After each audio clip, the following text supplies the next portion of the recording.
Craig brain is not your brain or my brain. Love it or hate it or something in between. Welcome to the squishy alien middle inside of this dude's skull. Take a peek. Take a peek.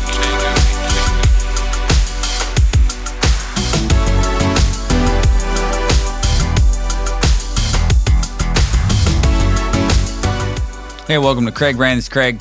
You know that. And this episode I'm talking about trials and tics and trials, parenting through the pain. So,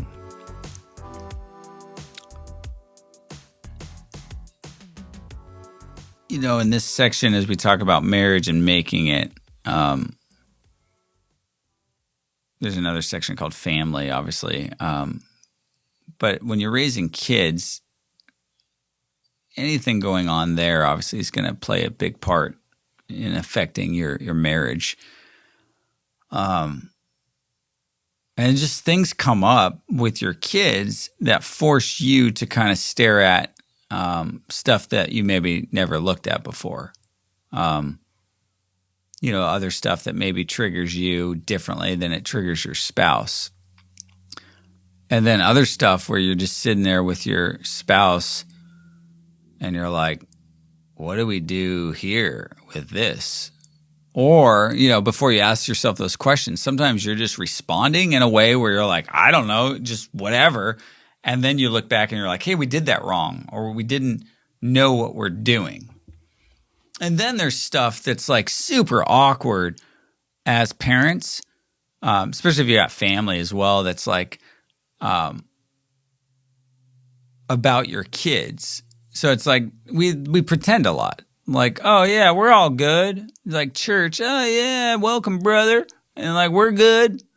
No, we fought like hell on the way here, and he hates me. It's like that's really what's going on in a 2-minute turnaround, but instead it's just like, yeah, and I don't know. I don't think that helps. And so this one's just like, here's how we effed up.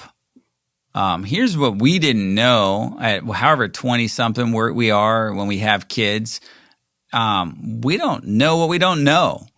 Our kids came out, both of them perfectly healthy on paper. I found out from my mom when I was born, they said I was going to have seizures. They said I couldn't walk. I had Forrest Gump braces. And now, like, later in life, it's just like, I don't know anything about that kid. Like, none of that seemed to none of those things happened. And so you're scared or worried or, especially as like my friend just had a baby and you're just like, okay, I remember like just having a baby and then the second baby and you're like, all right, dude, I'm tired. Like you're not as, sorry, Elise, but it's just like, oh, well, she fell off the bed. Actually, Nolan fell off the bed. But, you're just a little looser on the round two. You're like, oh, okay, that's fine. They can eat it off the floor. They'll be fine. But you're just figuring stuff out. And so for me and Jeanette, luckily, and praise God, like we never had to figure out, really brutal stuff with our kids. I have a friend whose kid went through cancer. I had another friend who has lost a child. And so, we've been fortunate on that. We started noticing things with Nolan, I would say like habits or things that he would do, movements or stuff with his face or stuff with his hands. And we'd just be like, oh, stop doing that. Like, dude, you don't itch. And then he'd just stay on it. It's like, dude, nothing's itching you. Hey, stop doing that. Hey, dude, stop doing it. Like, dude, stop it. And it's like, stop doing that. Like, that's what we would do. I don't know. Just stop doing it. It's like if you're picking your nose, just stop doing it. And there was like years of that. And nobody ever said to us, oh, hey, have you ever like noticed Nolan does things? So if you have friends, and don't be an a-hole about it, like, but there's so much people that I'm like, oh, dude, we can't tell him that we think they're, he might be autistic. And then the whole family's talking about it. Hey, like, I think I'm not talking about Nolan, but I'm talking about somebody else. I've heard these kind of conversations. Oh, have you checked out that? And we have all these like conversations, but we can never go to that person about their kid. I don't know. Like it gets like, we're not talking about you and we're not calling you fat or ugly. We're saying, hey, there might be a problem here. Guess what? I'm your mother and I raised you. So like, hey, mom, if you think there's something, and my mom hasn't done that. She's pretty vocal. But I think other people and other families, it's just like, oh, we can't tell them that. And instead, you're like, maybe you could help them. I told somebody recently something, hey, that their son had done. And I was like, hey, that just wasn't, like, it wasn't good quality. And then you put it out there for everybody to see, and it was just poorly executed. You would have thought I, like, kicked him in the balls, like, or called him the most, and it was just like, couldn't hear it. Oh, I'm done. I'm just done talking. And it was just like, dude, I didn't say I hate your kid. I just said it wasn't executed well. And if you wanted it executed well, because that's what you do, then uncomfortable. So when you talk about your kids, you talk about this. So for me to just share it, it's just like, yeah, I mean, we tried to go through things and we're like, hey, he's doing stuff. And nobody ever told us like what it could be. And at some point, I was just like, man, what is going on? And I noticed like with Nolan, like it kept heightening, especially on the face, like certain things that he would do and they would move around. And for me, it just like started Googling stuff, started figuring out stuff, started watching videos. And, this word Tourette's came up. And it was just like, no, that's like crazy. People that bark and people that like just cuss and like tics. And then when you really look at the definition, it was just like, oh, people that this, a frequency or repetitive nature of these tics, that would be what Tourette's is called. I remember like sitting there with Jeanette, I was like, I think Nolan has Tourette's. What? Like, what's Tourette? And then I was like, watch this documentary. It's not like that, maybe as severe. I don't want to say bad or weird. Like, this is what it is. Oh, what do you do? And when I have health problems, for me, that just kind of sidelined me forever and I couldn't get an answer or prognosis, it just drove me nuts. So I was like, gosh, that's what it is. And then I watched on these movies parents responding to their kids in such a more compassionate way than Jeanette and I ever did. And you can do that when you understand something. But as a parent, when you think you have the answers and you just, oh no, you don't do that, kid, and you just do that the whole time and nothing changes, like Nolan's not a rebellious kid. He's not just like, yeah, dad, like double finger at me. Like, you wouldn't do that. Like, I'm just going to do this to piss you off. Like, no, he's just like, one of the things with Tourette's is like, it's something that you can't control. And then at times you can control it or you can tame it. I don't know, because it hasn't been something I've dealt with. But I was like, okay, let's see this doctor. Let's see this specialist. Let's see this. And then it's a matter of like, all right, I've got this. And if you read a lot about Tourette's, like there's some very smart, creative people that have this. So it's not like, it's kind of like, hey, I have this. Could be a curse. It could be a gift. It could be an awareness of like, man, there's something going on. And for Nolan, it never sidelined him. I worried about friends. I worried about like, what are people going to say? Do people make fun of you? And a few times, like people at school would say something, but it's just like, I don't know. Nolan was a good enough kid with good enough friends, and popular is a stupid word. Like, well, it's popular, but like he could handle it. And I know though, deep down inside, like those things bothered him. And so this was something going on from probably 5, 6 years old all the way through, he's 16. And I think for years, until 13, I think, I didn't realize it was Tourette's. And so think about that, telling your kid for, until he was 13 not to do something and being not at odds with him, but being in a place where it's just like, dude, we don't understand what is even going on. And all we know to do is tell you to stop. That's really not going to get us anywhere.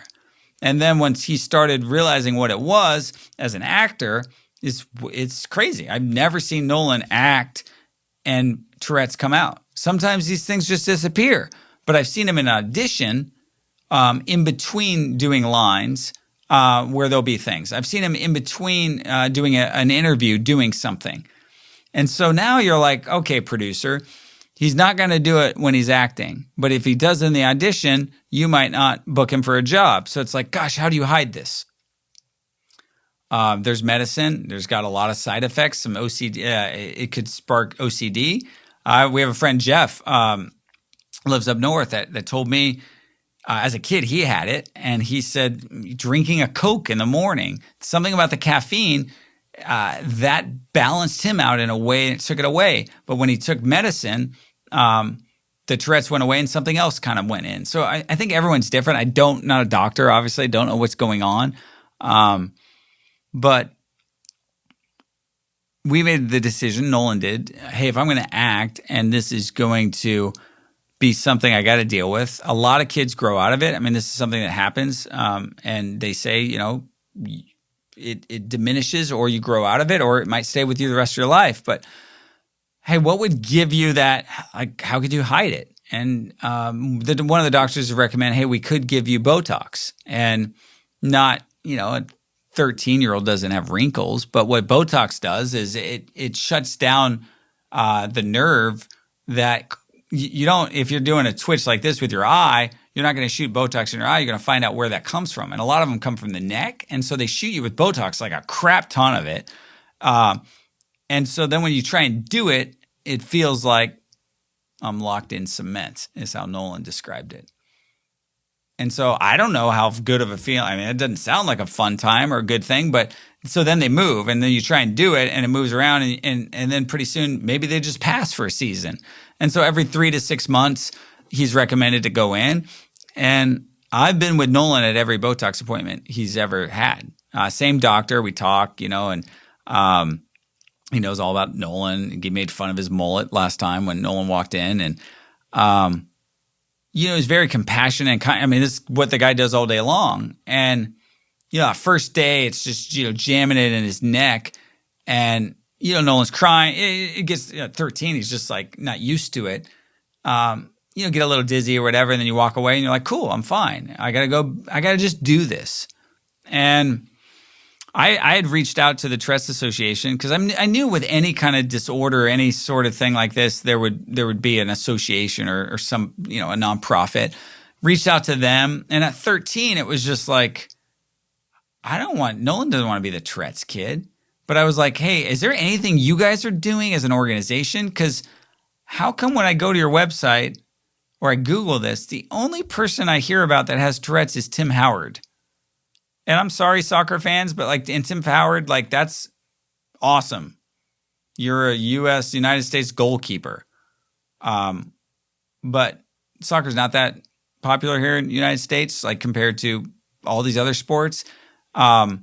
So it was like, wait, that's all we've got from a sense of who's talking about this. And it's a very small list, but I was reading, there's a lot more people affected. And so Nolan was just like, Dad, I mean, why did you reach out to him? And I was just like, hey, maybe there's something there. Maybe your story and our story as a family, we could talk about that because we told you not to do this. And gosh, there needs to be more about this because I think more people are dealing with this. And we didn't do anything with it because it was just whatever. Nolan wasn't ready. And a few months ago, Billie Eilish, who's Nolan's a fan of, Elise is a fan of, we're a fan of. It's seen her live. She posted on her Instagram stories,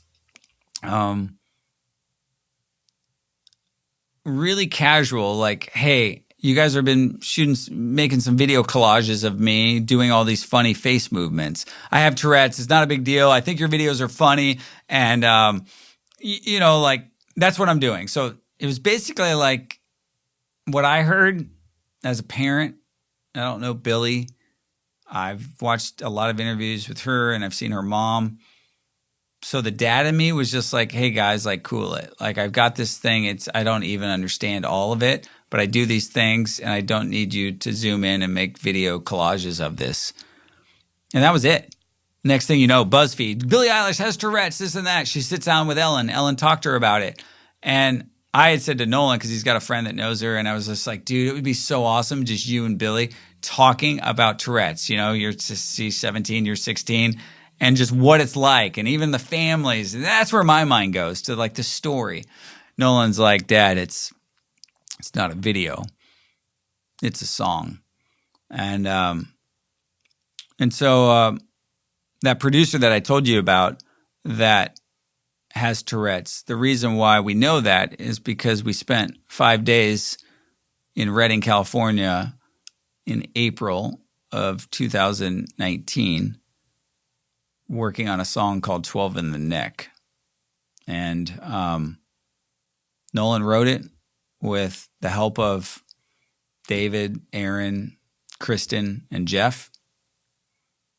And Tristan bought a lot of kombucha, so he's not on the writing credits, but wouldn't happen without the booch and all the snacks, the coffee.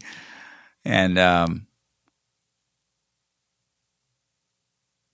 it's one of, since then, Nolan's recorded 12 songs. He has a whole album. 12 in the Neck's not my favorite song on the album. It's the most powerful song on the album. So now, like, the creative and me are not at odds, but I'm like, Nolan, like, this is the story. Like, this is amazing. Yeah, Dad, it's not what he's actually releasing, what he released first. And I don't even know when I'm recording this, like, if it's even going to be out yet. The thought was, like, I told Nolan I wanted to share this, and it was like, oh, yeah, that's my first song. Apparently, with the artist, the first song might not be the first one you've released, so whatever. It's called 12 in the Neck. You can find out more about that. Nolan Gross, 12 in the Neck. I'm sure just Google it at some point. And I guess our hope as a family, and it's Nolan's song, it's Nolan's words. When Jeanette wasn't there with us, she was actually at Hoffman the week that we're doing the first song. She said she sat in her car in the parking lot and listened to it like 6 times and just cried. Because, and Nolan was a little nervous because he dropped the F-bomb on it. And I don't know where he gets that from. His mother probably, but I'm kidding. So he's actually worried, like, what would Mom think that I used that word? And then Jeanette said, Nolan, if that's the word that describes how you were feeling, like, I'm okay with it. And it was less about, I can't believe Nolan said that. We still, as parents, go like, gosh, look how if we want to say the F word, like, look how we fucked up, like, in a major way. And, when you can do that together as a couple, we talk about marriage and making it. Yeah. A lot of times we want to point blame, or we want to shift that blame to somebody else, and then we can own it. And we're like, yeah, sorry, Nolan. Like, sorry. Like, sorry. Gosh, I'm a guy that prides himself on figuring stuff out and finding solutions. And, for us to take so long for us to get and arrive at that, yeah, we could have done better. And now Nolan at 16, being a kid who's, I think the line in this song is, this won't control me. Like, one of the beauties of doing music compared to acting is you don't maybe even have to get the shots anymore. You can just be yourself. People are going to make videos and a collage of you, just tell them at some point, stop. You don't understand it. And maybe the nice ones will stop. Your voice, what you want to do there. Like, he made the decision. He just goes, hey, I don't know if I want to continue doing Botox. And it's like, yeah, that's all right. Maybe there's some other ways that we're looking into, or maybe these just things are just who you are. And if those come up, they come up. And, Nolan's such a strong kid that I think can handle that. But I know so many other kids and families that probably couldn't, because kids are mean and people say things. And when you don't have answers, you start freaking out, and things like this just could spiral down. And for us, it was magical. Like, I've never been I've been around a lot of music my whole life. I've never been around creating music. A lot of shows, a lot of performances. So I wanted to go down there because I was like, how do you guys even make a song? And as Nolan's scrolling through the internet, reading stats about Tourette's, as the producer's talking, as people are chiming in, and as we even, I think it was called Twitch when they first started, and then the line about Doc says 12 in the neck, I said 13 is make it 13. And when he landed on just 12 in the neck and just shot the photo with kind of the reenactment of this Botox scene with her friend. And I'm proud of it. I'm proud of like the work, the song. Like I said, it's probably the song that he's written right now that means so much because it hits so deeply for our family. And it's something to share, and it's something that like I'm hoping my kids see a little bit of life how I see it sometimes, where it's just like, hey, I learned that was really hard. I'm okay to share it. I'm okay to now put it out there and see how that lands with people, and if it can help another family, great. Do I want to be the poster boy for this? No, but I'll be all right to talk about it. And here's what we've learned. And so the article that I write, or the blog, or whatever the heck I'm calling these, it's got some things that Nolan wrote, some things that I wrote, some things that we thought, and man, whether it's Tourette's or something else that you can't figure out with your kids or with your wife or with your husband or with your friends, I would just say relentlessly just keep going after not just solutions, but like where that's coming from. And anyways, excited for people to hear it. Excited to, the things that are happening with Nolan and music, and it's a fun expression of just who he is, and writing about life and just what he's seen and the lessons he's learned. Man, you're probably not going to see him on a podcast like this, but the creativeness, the gift that I guess maybe that the Tourette's has come with, the creativity, just what this kid has and what you're going to see. I don't think anybody's seen anything like this. And I don't say that just because he's my kid, but I do say it because he's my kid, and you'll see. Just wait. So 12 in the neck. There it is.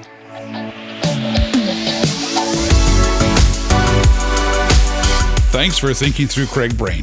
This podcast is only a small summarized part of a larger conversation. To read the full story, check out www.craigbrain.com and follow @Craig Gross on whatever social suits your fancy.